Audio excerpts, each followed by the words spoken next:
Universal Studios Japan is right in the heart of Osaka, opening in 2001, their fourth park and first one outside the USA. Over the past 24 years, this has become a destination for Universal fans and coaster fans alike, featuring some amazing attractions and very interesting, and some would say, world-class coasters. I got to this park in July 2025, got to spend one amazing day here, and today I'm going to share my experience. This is my review of Universal Studios Japan.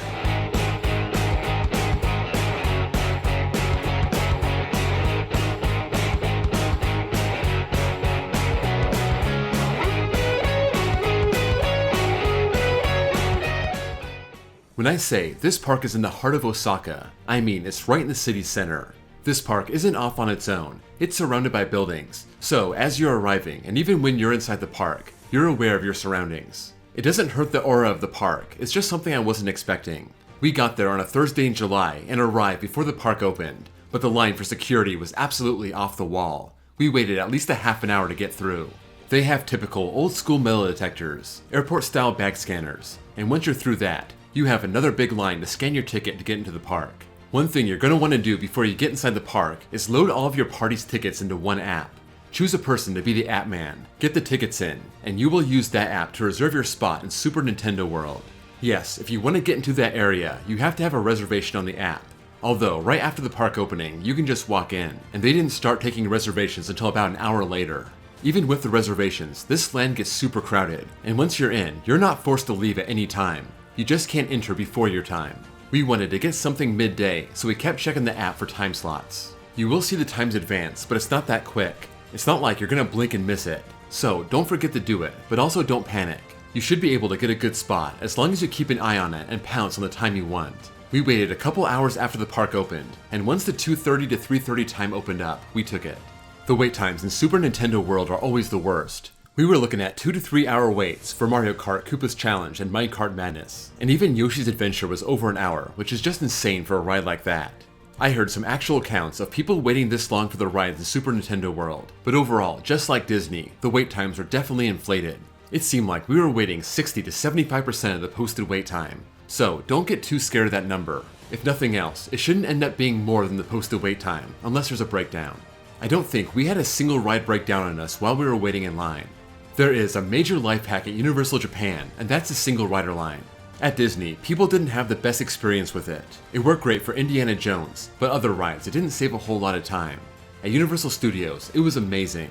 Speaking of posted wait times being inflated, this was 100% the case for single rider. Granted, by definition, it's impossible to put a wait time on a single rider line. It could honestly be infinity minutes if there's never an odd number group passing through, but it seemed like their default was to post a single rider time 10 minutes less than the standby time, and it was never anywhere near that.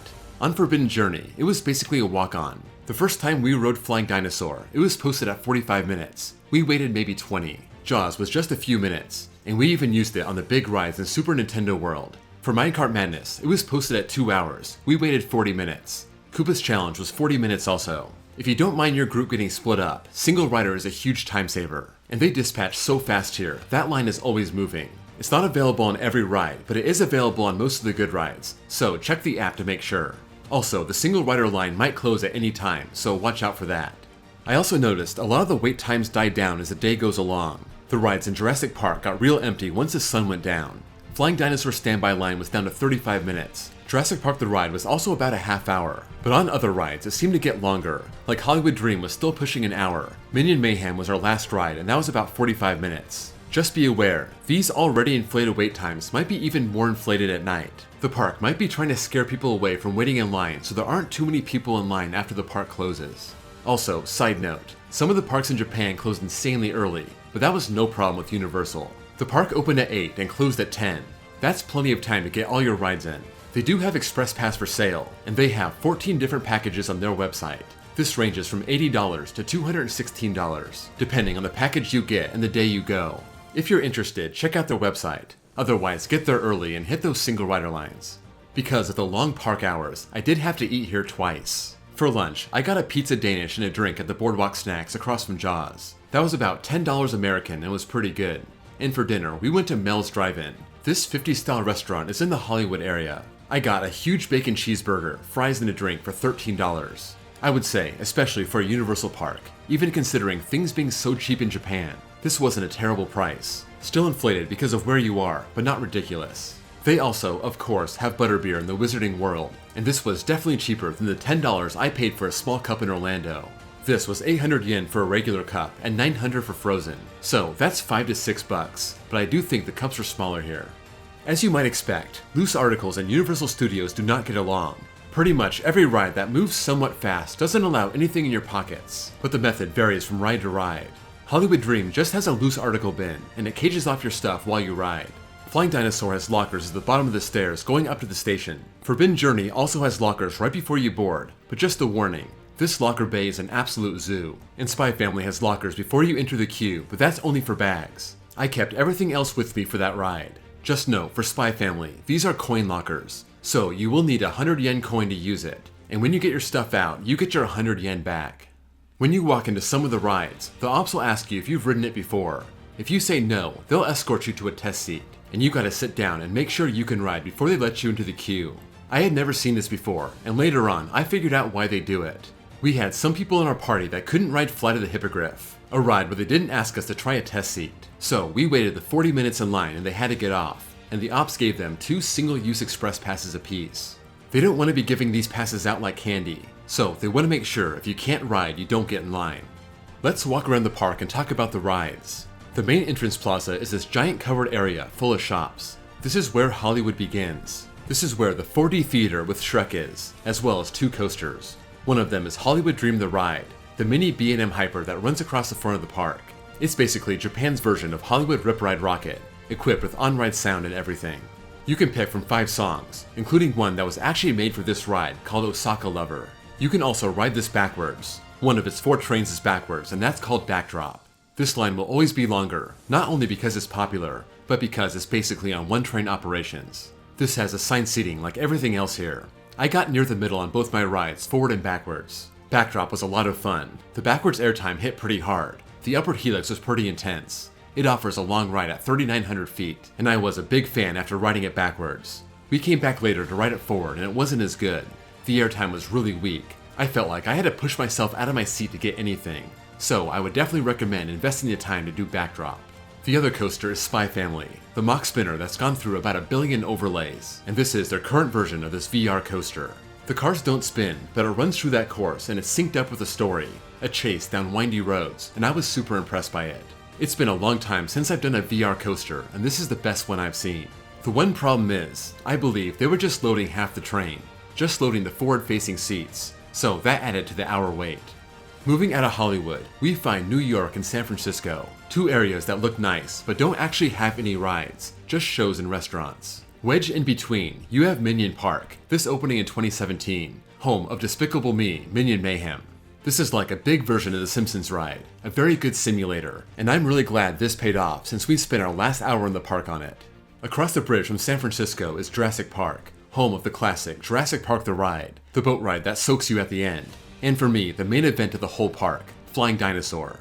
I have a full review on this, check that out if you want, but I'll give you the Cliff's Notes here. This is the craziest flying coaster I've ever been on. The middle of this ride pulls some stunts that are hard to believe. It's relentless, intense, has a great setting, and is absolutely the best flyer I've ever ridden.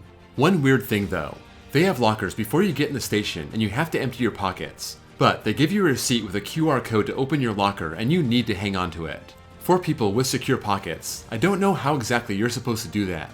I guess stuff it in your pocket, if you even have one, and hope for the best.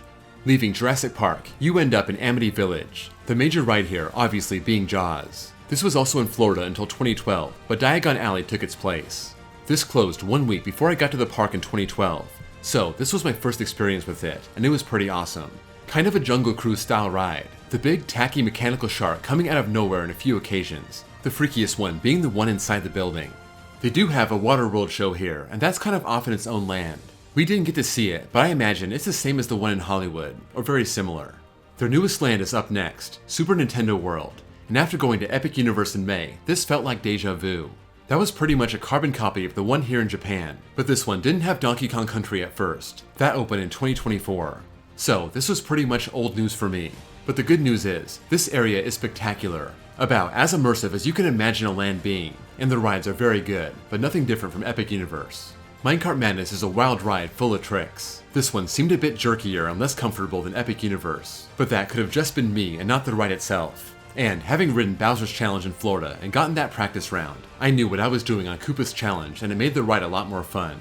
The only thing Super Nintendo Land was missing was the freestyle machines in the lower level. I hit those up a lot to rehydrate in Florida, and given how insanely hot it was in Osaka, it would have been nice there too.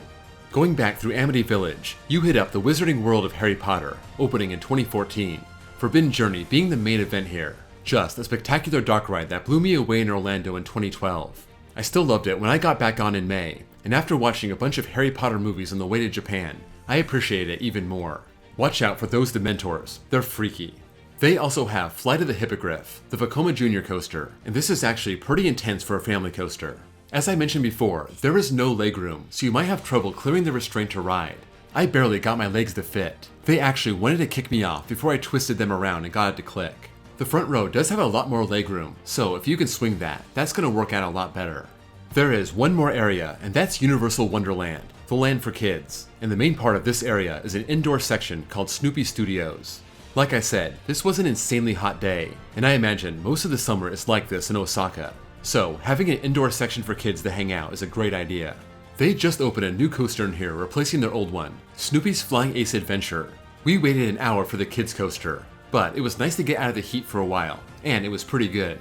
Smooth, semi-forceful, but again, if nothing else, it was a break from the heat. And with that, you're back at the park entrance at the end of the night, probably looking for some good merch. Honestly, I thought their selection was pretty weak. They needed more Universal Japan stuff and less Nintendo stuff. I know Nintendo is popular, but it was seriously like 75% Nintendo merch. Then you walk out of the park and into the City Walk area. This is pretty small, but they have shops and places to eat, and gives you one last chance to drop a buck. Overall, I felt like this park had plenty to do. It has a lot of different areas. We didn't even get into San Francisco or New York until we were about to leave. We were trying to hit all the big rides in other areas for most of the day. It was hot, it was crowded, and without express passes, we relied heavily on single rider lines, and that saved us. I was impressed with all of their coasters, Hollywood Dream Forward being the one mild disappointment. Flying Dinosaur lived up to the hype. It's nice to have the classic Jaws rides still around. They have the great rides you can also find in America, like Minion Mayhem, Forbidden Journey, everything in Super Nintendo World. So I walked away super satisfied with my long day at Universal Studios Japan. That's all I have for now. Let me know what you think of the park if you've been there, what you're looking forward to the most if you haven't, and if you have any questions or anything else to add, sound off in the comments below. Before you go, don't forget to drop a like, and if you're new here and love coasters, please give me a sub. I want to thank my Patreons. If you want bonus access, bonus content, and have your name listed at the end of each video, check my links below and join. Also, check out my second channel, where I post copyright-free off-ride footage. Thank you all for watching, and I'll see you all next time.